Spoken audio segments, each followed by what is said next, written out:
Hey, what's going on, everyone? It's Mike with this old hot rod, and I am sitting next to my camper trailer up in Scarborough, Maine. It is Monday or Tuesday. It's Tuesday, the week leading up to Pine Tree, and Ellie and I booked a camping vacation with her son and niece up here. We're up at Old Orchard Beach, and I'm just hanging out there at the beach today. I'm hanging out here at the campground, getting a couple things done, working on bicycles and getting things like that taken care of. So but I want to sit down and do an intro to the video that you guys are going to watch. No fancy editing, not much of anything, to be honest with you. So just a overview of what I did last week in the garage leading up to us taking off this week for camping, and that's pretty much it. Just a quick overview. So enjoy. I'm in the garage, and it's Sunday. Spent the day, part of the day, about half of the day, working on the T. I really haven't had a whole lot of time lately. As you guys know, I haven't put out any videos. And the reason I haven't put any videos is because I've been working my fingers to the bone on my day job. Pretty much 7 days a week, six or 7 days a week, every single week since I got back from Maine. I went picking in Maine in the end of June, I think. And it's just all been a blur. So I'm in the garage. It's Sunday. It's the end of July, and I'm finally back to working on the T. I've been picking away, but it's only been an hour here, an hour there, and I really haven't had the time not only to not do videos, like you know, edit videos and everything. I've been very limited on time and energy to even work on the car. So behind me is a rolling chassis. So the brakes are all done. Everything in there is somewhat new. I get some new old stock wheel cylinders in my cabinet, so I ended up using those. Kingpins are new, bushings are new. These shocks that I just put on here, these aren't the shocks I used during mock-up. I used a different set. These are a little bit long, so I may end up having to modify this. May end up taking this off and adding one of those other style mounts on the bottom of the axle. I'm not sure yet, so either that or switch the shocks out. I need to put a different pulley on there. That pulley's not going to work for me now because I'm changing the intake and the fan setup. So I do have to lift the motor up, pop that pulley off, put the other one on. I have an 8BA pulley right there. That's the pulley I'm going to use. So the brakes are done. Everything on the front end is done. Motor's all fresh, ready to go. I ended up having a couple of holes in my oil pan. I sandblasted the inside of the oil pan, cleaned it up really good, TIG welded the holes that were in there. So that oil pan is all set now, ready to go. Everything's been gasketed, hit with an RTV sealant. The 39 pedals. You can see everything's kind of there, but it's just not done yet.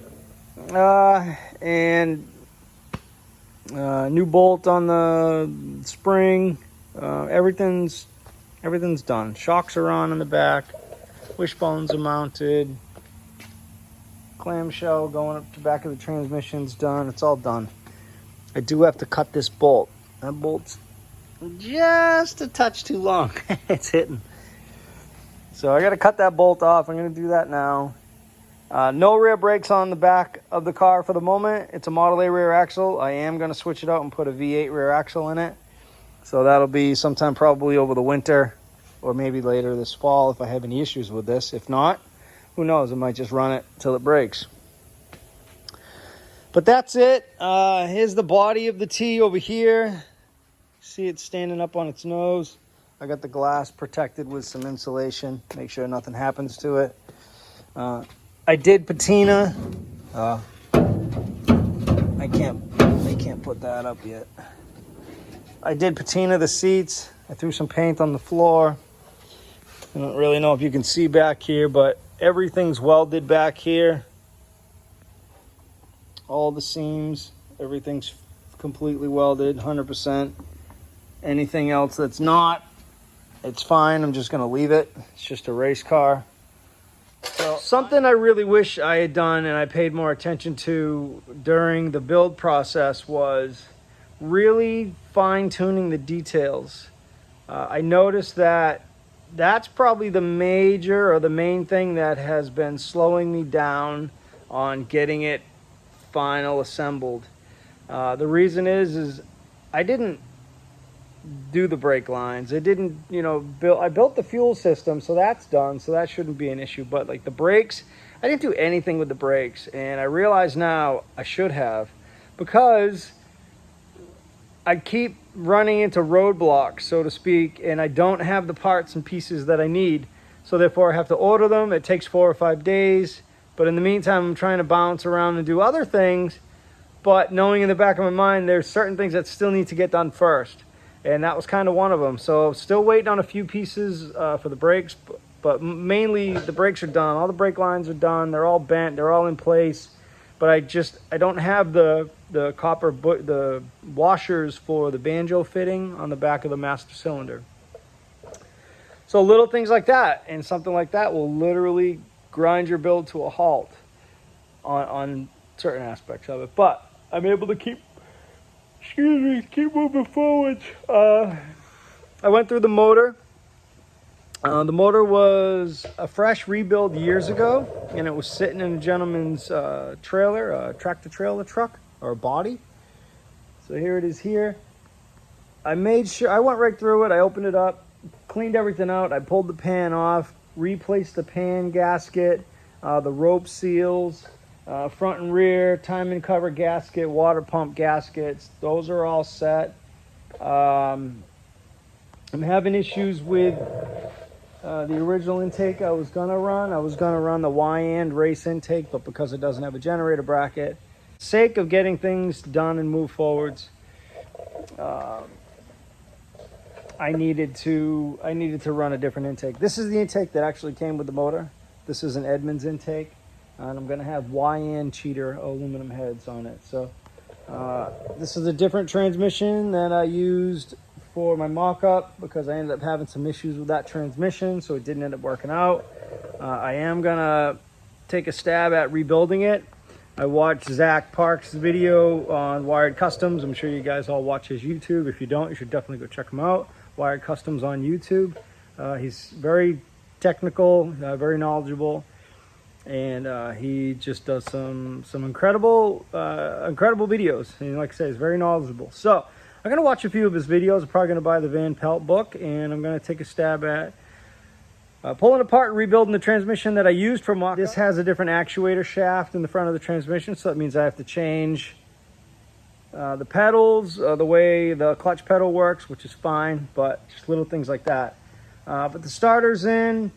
I am running an aluminum Weber flywheel. The motor has 8 standard bores. So this entire motor was completely sleeved, all 8 cylinders, domed pistons, standard bore, stock crank.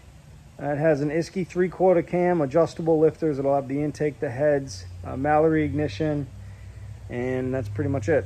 The driveline is in. Everything's bolted to the chassis.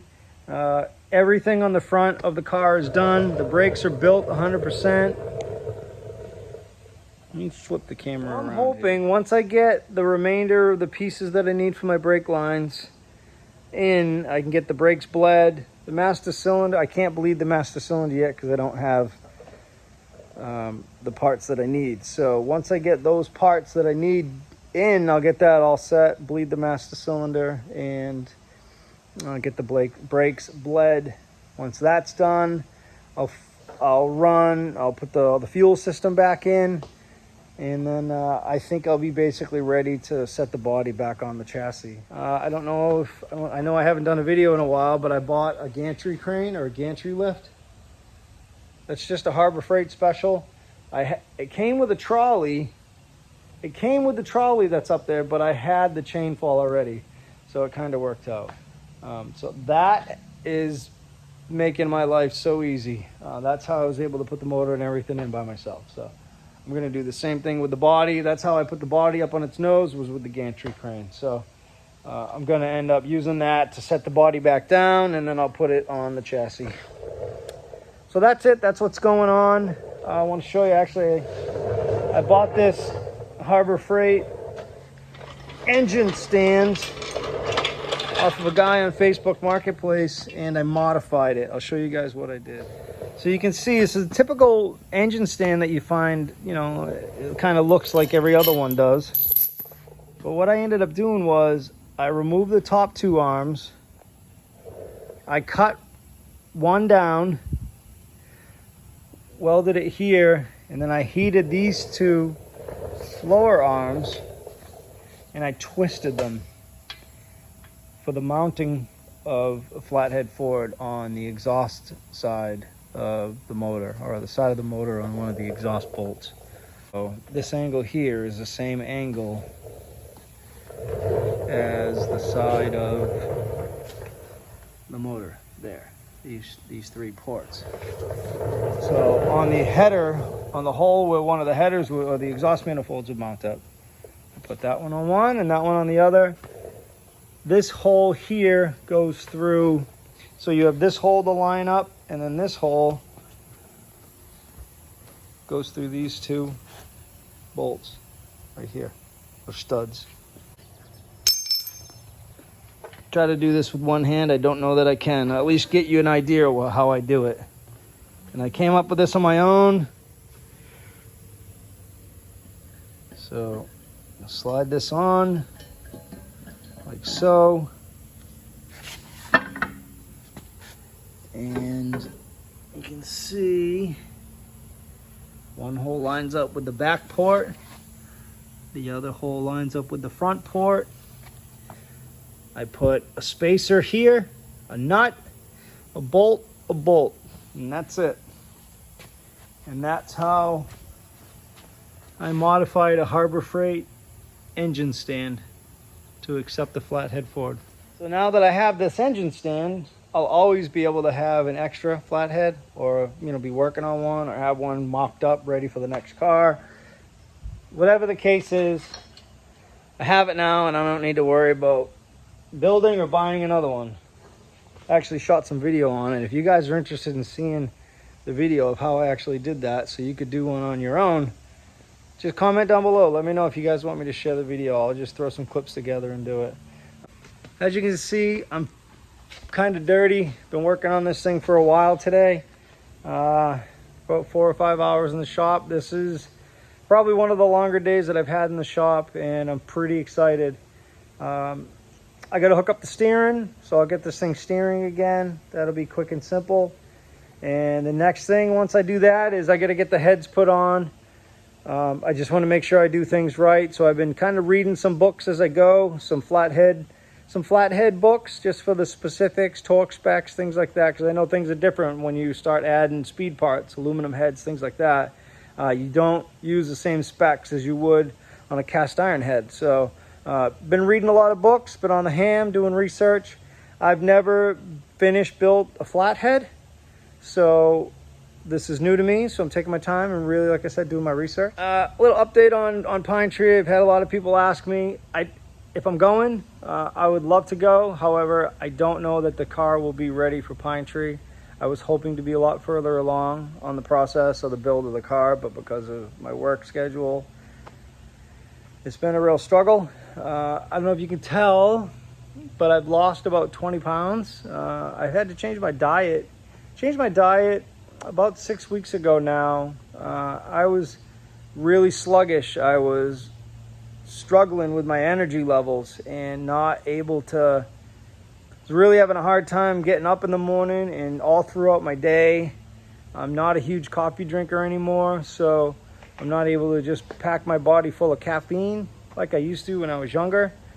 So I ended up changing my diet, and in result of that, I lost about 20 pounds, but I gained a lot of energy back. So it's been helping me on my days, my longer days, still come out to the garage for even 30 minutes to an hour, whereas before I'd get home and it's great that when I say I get home, I'm getting home at 7 o'clock at night, taking a shower, eating, and it's 8 o'clock and 9 o'clock by the time I'm all done eating and I'm ready for bed.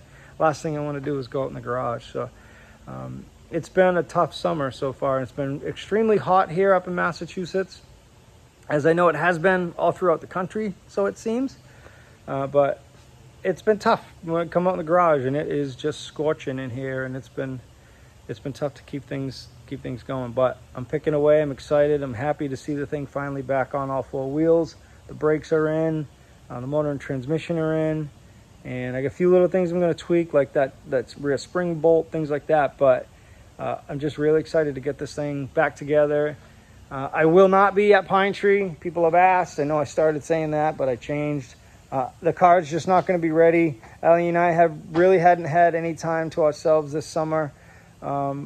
She's had a rough go with work, and I've been extremely busy. So we decided, instead of going to Pine Tree, the car not being ready, we're gonna take our new camper. We bought a 32-foot travel trailer a couple years ago, and we have yet to use it this year. So her and I are excited to get away and just take a break. So we're gonna head up to Maine, but we're gonna do a quick video just to let you guys know what's going on. It's been a while. I'll show you guys real quick. I'll end this video in a minute. Here's my coupe sitting outside. But if you notice, I have concrete here now. I had a company come out.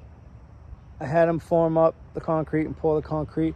Get the couches and stuff over here also. But I want to show you guys what I was able to purchase last week. On my first day off, it was Saturday last week. A couple things I picked up the other day. Nice set of Offenhauser heads. I had this on the wall already, but I just picked up that 40 Ford wheel. But this is what I bought. This is a teardrop camper. Brad Barrows, the gentleman who built that car right there in the 70s, also built this in the 90s, and he built this to tow behind my coupe. So this is a homemade, hand-built teardrop trailer. It's about 8 feet long. It has 35 Ford wire wheels, 52 to 54, I believe, Sears and Roebuck. It's trailer fenders. It was a kit you could buy to build the trailer. Got some old commercial, like school bus style turn signals. I believe these are 46 to 48 Ford tail lights. Got some cool old-timey latches for the back. Brad didn't finish this portion, the back portion of the trailer, but it's finished enough where you could use it for storage. There's another big compartment under here with a couple dividers. So we get that here. This little smokestack on here that he put on here. It's non-functional, but the reason he put that on there is he was originally going to put heat in the camper or the little trailer, but never did. These were donated from another trailer at some point. I don't know what. But this was all hand built by Brad. All tuck and roll. Got some storage up here. It's all tucked and rolled. Got a bunch of little cabinets here, or storage cubbies. And this is really what makes this trailer so special. So this is an original Tearjerker club plaque that is from the 90s. Brad was one of the originators of this club. I want to say there's like over 100,000 members, I believe, in this club. If you go to tearjerkers.net, you can read about all the history of this club. But if you look at the plaque real close, you see an old Hotrod, kind of similar to the one that I drive, and the trailer behind it, kind of similar to the trailer I'm standing in front of. This plaque and this design was a rendering from a friend at Brad's of that car and this trailer. This trailer is something I wanted to buy from Brad since I bought my coupe, but he wasn't ready to sell it. So I got a call about, 6-8 months ago that said when he gets back from Florida, he wants me to come up and he wants me to take possession of the trailer. So it's on an old trailer chassis. It's got torsion suspension. I hope you can see that. I don't know that you can see that. I do have to replace the tires, which is fine. It's got porta walls on it, But I have some really nice Firestone white walls, 616s that will look perfect on this. And they match the coupe. So these couches are out here just while I'm working on the T. But this is a new addition to the fleet. The reason why I had this slab poured is I'm going to close in the back wall. I'm going to close in the side. And I'm also going to do a wall here with a big roll-up garage door. So this area is 12 feet wide, 12 feet tall by 34 feet long. So this is going to be some extra areas where we can keep the camper trailer, my coupe when it comes time to put it in there, or the 34 coupe, whatever. So it's just extra space, which is much needed. But I'm going to be pretty excited when I get that body on the chassis. It's going to free up some space, and I'll just be that much closer to driving this car. So that's it, everybody. That's what's going on. That's the reason why I haven't been doing any videos. I feel like my nose is real dirty. Sorry for the hiatus. I know most of the people that watch this channel are working stiffs, just like myself. And sometimes work just doesn't play fair with life. And that's kind of unfortunately the situation I've been in lately. If you don't know, I'm a self-employed house painter. I work by myself. To go into a little more detail, I have 7 or 8 builders that build brand new homes. And kind of the reason why they use me is I work really fast and I'm pretty good at what I do. I do one house a week. Most of these houses are about 2,000 square feet, anywhere from 1,900 to like 2,300 square feet. I do one a week, Monday through Friday. I hate working weekends, but I have another project that I'm working on. It's 110 houses, and they're modular homes. They're 1,600 square foot homes. Those take me 3 days to do by myself, 3.5. I've been having to do those during the week while I'm working on the other houses. So that's forced me to work weekends. And it's been a struggle, and I've been tired. And that is the reason why I just have not had the time nor the energy, not only to work on the T, but to produce videos at the same time. And I do apologize. I didn't start this YouTube to not do videos, but this isn't my full-time job. Guys like Matt and Carl Fisher, Make It Custom, a lot of those guys, they're full-time YouTubers because this is what they do for a living. This is not what I do for a living. This is a hobby. And unfortunately, my hobby does not pay my bills, not even close. So I have to work sometimes 5, 6, or 7 days a week. The wintertime I slow down, and that's when I usually pump out 2 videos a week. Sometimes just 1, sometimes 3 videos a week.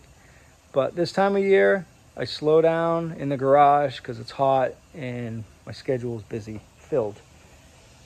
And I have a family and a house to take care of and, responsibilities. So you guys all understand, and I know that, and I appreciate it. Lots of support, lots of emails, messages, people on Facebook and Instagram and text messages, some people that know me and, that have my number. Everybody's, just wants to know what's going on. Have I retired? Have I quit YouTube? Not the case, not even close.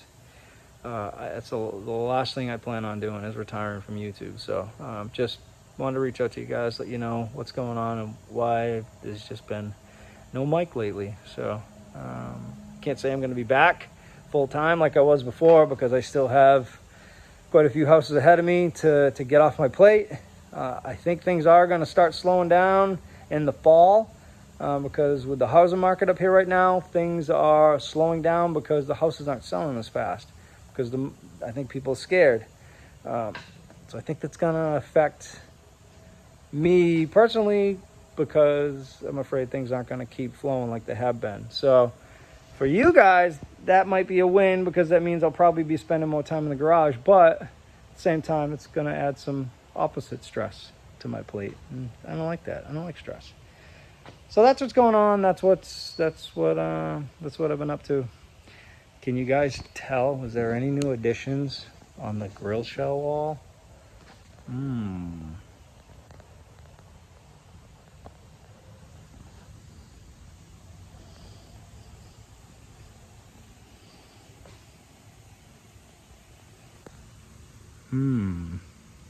There's a few new additions up there. That's why the 3839 truck grill is sitting outside. You guys tell which ones are new? All you guys that have been around for a while, you guys will see. You guys will see the difference. You'll know what's been recently added. All right, everyone. Thanks for watching. Appreciate all the support. Comment down below. You know, let me know what you think about the T. I'm excited to get this thing driving because that's been the plan. Now my goal, unfortunately, not going to Pine Tree, is TROG. And then at the end of the month, I believe the Jalopy Hill Climb up in Camden, New Hampshire. Alan Johnston and his brother, his family put on that event.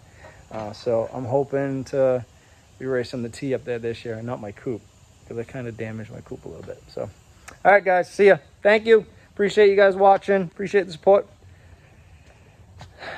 See you soon. Bye.